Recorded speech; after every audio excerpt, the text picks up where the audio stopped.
ஆண்டவராகிய இயேசு கிறிஸ்துவின் தூய நாமம் மகிமைப்படுவதாக. மத்தேயு எழுதிய சுவிசேஷம் 11ஆம் அதிகாரத்தில் இருக்கக்கூடிய வசனங்களை நாம் இப்போது தியானிக்க இருக்கிறோம்.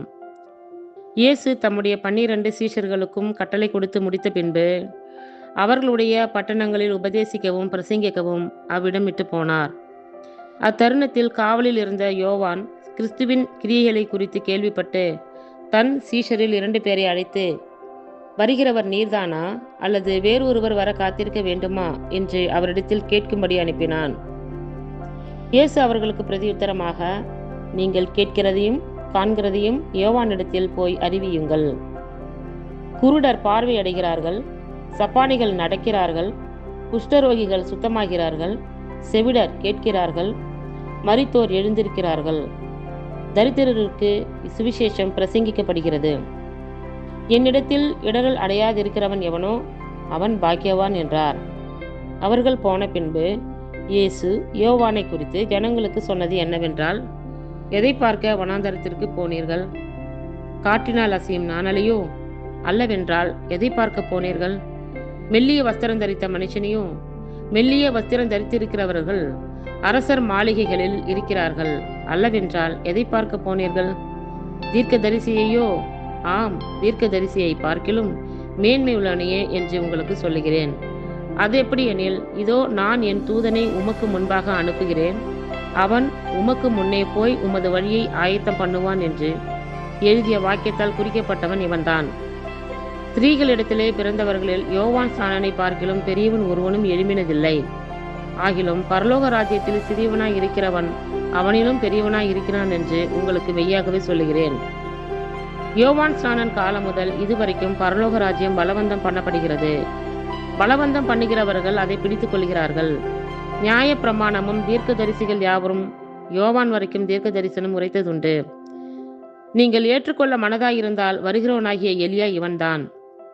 கேட்கிறதற்கு காதுள்ளவன் கேட்க கடவன். இந்த சந்ததியை யாருக்கு ஒப்பிடுவேன்?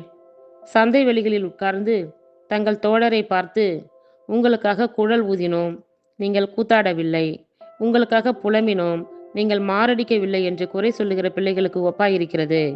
எப்படியெனில், யோவான் போஜன பானம் பண்ணாதவனாய் வந்தான். அதற்கு அவர்கள், அவன் பிசாசு பிடித்திருக்கிறவன் என்றார்கள். மனுஷகுமாரன் போஜன பானம் பண்ணுகிறவராய் வந்தார். அதற்கு அவர்கள், இதோ போஜன பிரியனும் மது பிரியனுமான மனுஷன் ஆயக்காரருக்கும் பாவிகளுக்கும் சிநேகிதன் என்கிறார்கள். ஆனாலும் ஞானமானது அதன் பிள்ளைகளால் நீதியுள்ளதென்று ஒப்புக்கொள்ளப்படும் என்றார். அப்பொழுது தமது பலத்த செய்கைகளில் அதிகமானவைகளை செய்ய கண்ட பட்டணங்கள் மனந்திரும்பாமற் போனபடியினால் அவைகளை அவர் கடிந்து கொள்ள தொடங்கினார். கோராசீனே உனக்கு ஐயோ! பெத்தாசாயிதாவே உனக்கு ஐயோ!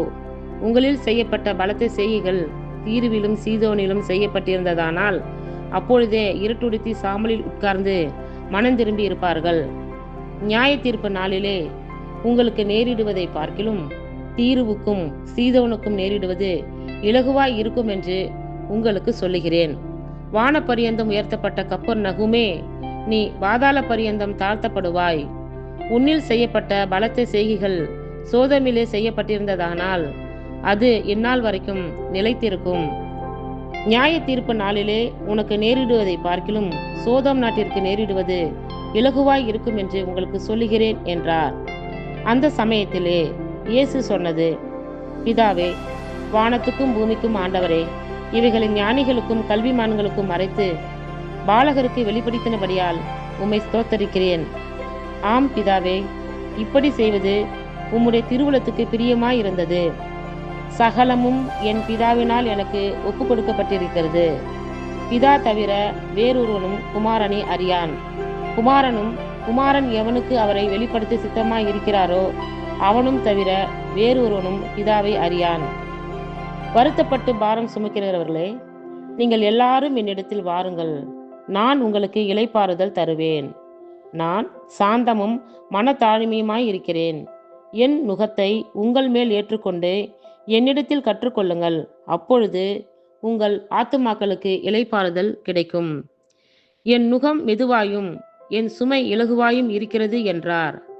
இத்துடன் 11ஆம் அதிகாரம் நிறைவுற்றது. கர்த்தர் தாமே நம் எல்லோரையும் ஆசீர்வதிப்பாராக. ஆமேன்.